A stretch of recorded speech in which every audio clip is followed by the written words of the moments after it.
Olá, seja muito bem-vindo à nossa segunda aula do nosso Protocolo Mãe. Na nossa primeira aula, nós demos um passo muito importante. Nós tiramos a nossa mãe do papel de super-heroína e olhamos para ela como uma mulher comum, humana, que também carrega as suas próprias dores. E hoje nós vamos dar um passo para dentro de você. Nós vamos olhar para a sua história e falar sobre duas feridas que deixam marcas profundas no nosso coração, que é a rejeição e o abandono. E eu sei que só de ouvir essas palavras, talvez algo aí dentro pode apertar, você pode sentir algum incômodo, mas respire fundo, você está em um lugar seguro. Nós estamos aqui para trabalhar essas questões e não para provocar mais dor. Nós estamos aqui para liberar essas dores. Então, respira fundo, coloque seus pés no chão.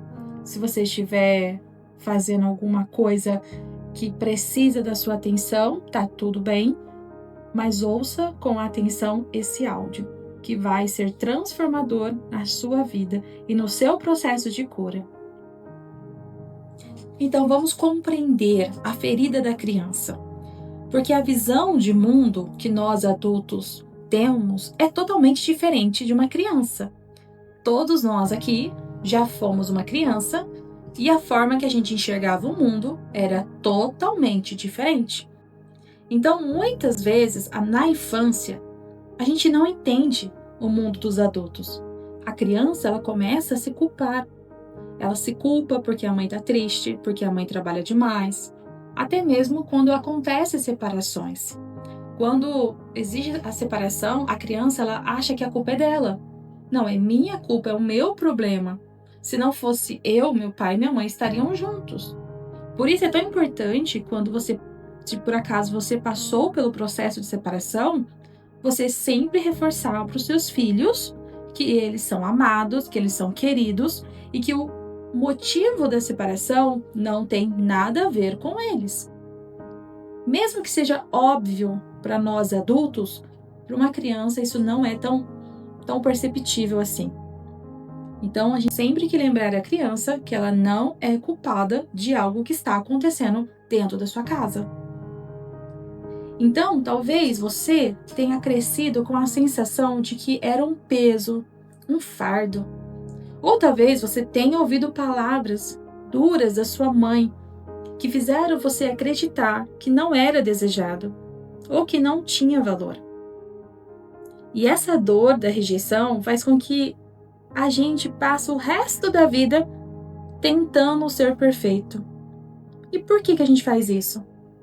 Para ver se alguém finalmente vai nos amar. Ou então, esse sentimento da rejeição faz a gente ter medo de ser abandonada. A gente tem medo de ser abandonada pelas pessoas que a gente ama hoje. Isso acontece no casamento, no trabalho, nas amizades. Aí você vive pisando em ovos, com medo de ser deixado para trás, porque tem uma ferida da rejeição aí dentro de você. Então, às vezes você já começa um relacionamento e dentro de você tá aquele pensamento: ele vai me deixar, ele vai embora, ele vai me trair. Só que tudo isso que você fica pensando não é seu. Muitas das vezes vem lá da ferida da sua infância. Como Jung diz, aquilo que a gente reprime, que a gente não nomeia, que a gente não trata, vai se repetir lá no nosso futuro. Então, esse sentimento e pensamento de que você vai ser abandonada é porque lá na infância você se sentiu assim, não tratou essas questões, então você repete isso nos seus relacionamentos. Isso é muito visível. Então, quando a gente reconhece isso, a gente começa a se curar, a gente começa a tratar melhor as nossas relações, a gente cura esses pensamentos e sentimentos, entendendo que nós não somos esses pensamentos. A gente começa então a nomear o que sentimos, trabalhamos essas questões, vamos para uma terapia, vamos estudar mais, vamos aprender. E nesse processo de autoconhecimento, de cura, de transformação, você consegue ressignificar essa ferida da rejeição. E eu quero trazer uma verdade que liberta. Você precisa entender que o problema nunca foi você. E que essa rejeição que você sentiu da sua mãe não tinha nada a ver com você. Não tinha nada a ver com quem você é. A sua mãe, ela não te rejeitou por você ser imperfeito, feio, chato ou porque tinha algum problema. E se ela não te deu afeto, amor, carinho, não é por sua causa, mas é porque ela não tinha. Ela estava seca. Pensa num copo seco, vazio. Você vai pedir água para essa pessoa, o copo dela não tem. Talvez ela sofreu abusos, ou ela estava em uma depressão profunda e ela não tinha forças para te acolher. Ela não tinha esse suporte emocional. Ela se sentia incapaz. Então, a incapacidade da sua mãe de não conseguir te amar não define o seu valor. Lembre-se, Deus te desejou. Você não é um erro, você não veio por acaso, não importa a forma que você veio a esse mundo. A Bíblia nos diz em Isaías que ainda que uma mãe se esquecesse do seu filho, que mama, Deus jamais se esqueceria de você. Então a sua existência, ela foi planejada por Ele.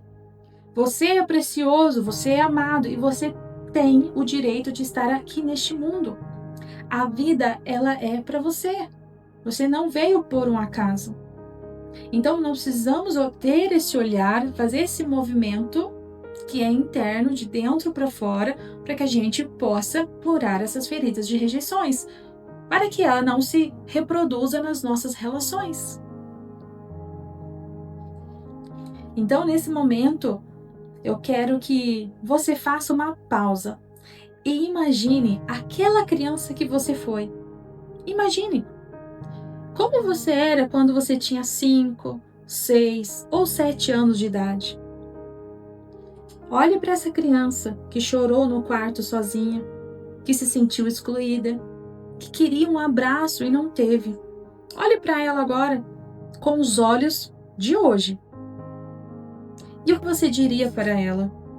Pense sobre isso. O que você diria? Eu quero trazer aqui uma frase que você pode dizer para ela. Diga assim: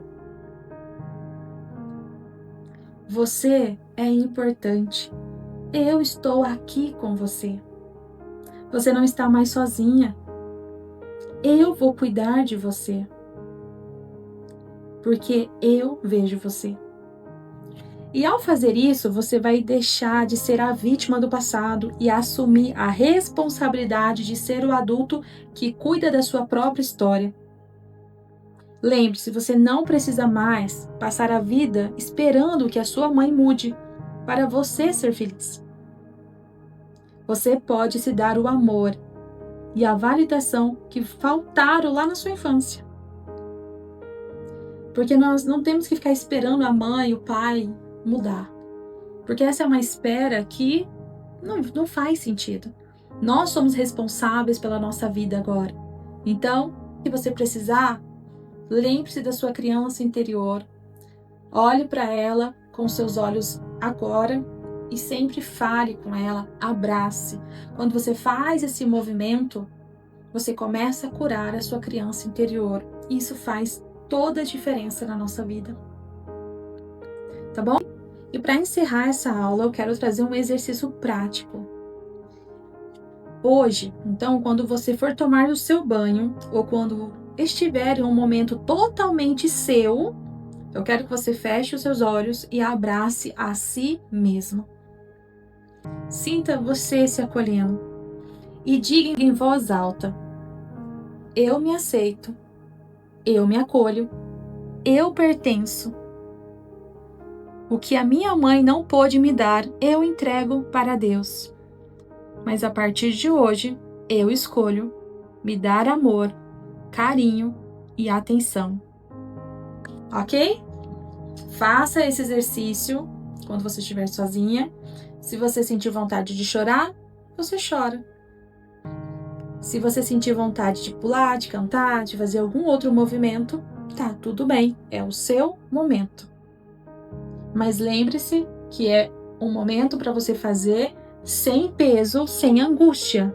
Se você estiver fazendo e você não se sentir confortável, for algo muito difícil, respira fundo e depois, em outro momento, você tenta novamente.